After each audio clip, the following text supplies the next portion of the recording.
Hello बच्चों, तो कैसे हो सभी। आज हम कॉलिगेटिव प्रॉपर्टी पर एक क्वेश्चन डिस्कस करेंगे जिससे आपके काफ़ी सारे कंसेप्ट क्लियर हो जाएंगे। अच्छा, मुझे बताओ, जो भी कॉलिगेटिव प्रॉपर्टी हमने पढ़ी है वो किस पर डिपेंड करती है? वो सॉल्यूट के नंबर पर डिपेंड करती है, नेचर पे नहीं। तो इसी कंसेप्ट को माइंड में रखते हुए हम ये वाला क्वेश्चन अब सॉल्व करेंगे। तो देखो, यहाँ पर खास बात क्या है, आपको पूछा है out of 1 molar glucose and 2 molar glucose which one has the highest freezing point, कि दोनों में से किसका फ्रीजिंग पॉइंट हाईएस्ट है। तो यहाँ पर कॉलिगेटिव प्रॉपर्टी से ही हम इस क्वेश्चन को सॉल्व करते हैं। तो आपको ये पता है कि 1 मोलर जहां पर दिया है ग्लूकोज, मोलैरिटी क्या होती है? मोलैरिटी होती है number of solute present in 1 litre of the solution. मतलब यहाँ पर जो मोलैरिटी है वो साफ साफ किसे बता रही है? नंबर ऑफ सोल्यूट को बता रही है। तो बताओ, दोनों में से किस में 1 मोलर एंड 2 मोलर में से किस में सॉल्यूट की क्वांटिटी ज्यादा होगी? ऑब्वियसली 2 मोलर में। तो यहाँ पर सॉल्यूट ज्यादा होगा, यहाँ पर सॉल्यूट की क्वांटिटी ज्यादा होगी क्योंकि इसकी मोलैरिटी ज्यादा है, और फर्स्ट वाले में सॉल्यूट कम होगा। And since we know that कि जो कॉलिगेटिव प्रॉपर्टी है वो डिपेंड करती है किस पर? नंबर ऑफ सॉल्यूट पर। और जो ये फ्रीजिंग पॉइंट का हमने देखना है ये भी कॉलिगेटिव प्रॉपर्टी से ही हमने देखना है, क्योंकि depression in freezing point is one of the colligative property. तो यहाँ पर फर्स्ट केस में सॉल्यूट की कॉन्सेंट्रेशन कम हो रही है। दैट मीन्स यहाँ पर जो कॉलिगेटिव प्रॉपर्टी है delta TF, depression in freezing point, उसकी वैल्यू भी कम है। निचले वाले केस में डेल्टा टीएफ की वैल्यू ज्यादा होगी, कॉलिगेटिव प्रॉपर्टी की वैल्यू ज्यादा होगी, बिकॉज इस केस में क्या है, इसमें सॉल्यूट आपके पास ज्यादा है।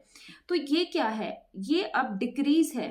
ये क्या है? डिक्रीज इन कॉलिगेटिव प्रॉपर्टी है। तो डिक्रीज का मतलब है कि यहाँ पर लेस लोअरिंग हो रही है, लोअरिंग हो रही है फ्रीजिंग पॉइंट में। ठीक है, तो डेल्टा टीएफ क्या होता है? Lowering in freezing point. और फर्स्ट केस में less freezing point, less lowering in freezing point हो रही है।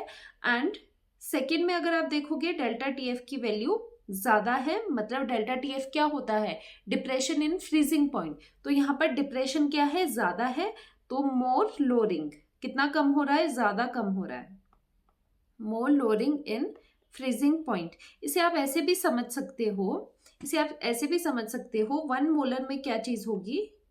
1 मोलर में ऐसे होगा, पहले 0 डिग्रीज था फ्रीजिंग पॉइंट। ठीक है, पहले फ्रीजिंग पॉइंट 0 डिग्रीज था, अब वो डिक्रीज होके -1 डिग्रीज हो गया। अब 2 मोलर के केस में क्या है? पहले 0 डिग्रीज था और डिप्रेशन इन फ्रीजिंग पॉइंट के बाद, डिप्रेस होने के बाद, डिक्रीज होने के बाद वो पहुंच जाता है -2 डिग्रीज पे। तो बताओ किस में ज्यादा लोअर हुआ है? इसमें ज्यादा लोअर हुआ है ना, क्योंकि -2 पर वैल्यू जा रही है। तो मोर लोअरिंग इन फ्रीजिंग पॉइंट आपको देखने को मिलती है किसके केस में? सेकेंड केस में।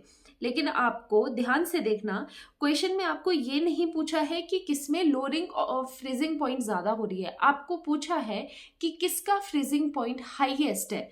तो यहाँ पर हाईएस्ट फ्रीजिंग पॉइंट किसका होगा? जिसमें लोअरिंग कम होगी। ठीक है, नेचुरल सी बात है, जिसमें लोअरिंग कम होगी, मतलब फर्स्ट वाला आपका करेक्ट आंसर है, क्योंकि उसमें less lowering in freezing point है, तो इसका फ्रीजिंग पॉइंट क्या होगा? हाईएस्ट होगा। तो यहाँ पर क्या है? 1 मोलर जो ग्लूकोज है वो आपका आंसर है, उसका फ्रीजिंग पॉइंट ज्यादा होगा।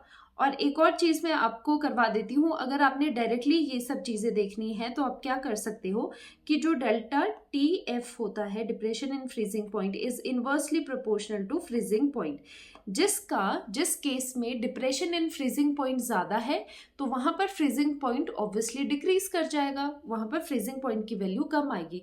So this was the question जिसमें आंसर आपका क्या है? Answer is this 1 molar glucose. ठीक है, तो आंसर क्या है यहाँ पर? 1 मोलर ग्लूकोज का फ्रीजिंग पॉइंट ज्यादा होगा। तो ये कॉलिगेटिव प्रॉपर्टी का बहुत अच्छा एग्जाम्पल है। इस तरह से आप जो आपके थ्योरीज है उनको क्वेश्चन में ऐसे अप्लाई कर सकते हो, और नीट में कॉम्पिटिटिव एग्जाम में इस तरह से कॉलिगेटिव प्रॉपर्टी के क्वेश्चंस आते हैं। होप आपको यहाँ से बहुत कुछ समझ आया होगा, कंसेप्ट की क्लैरिटी मिली होगी। इस तरह के लेक्चर्स के लिए हम दूसरी वीडियो में मिलते हैं, और आप अपना फीडबैक कमेंट सेक्शन में दे सकते हो। Thank you so much, bye bye.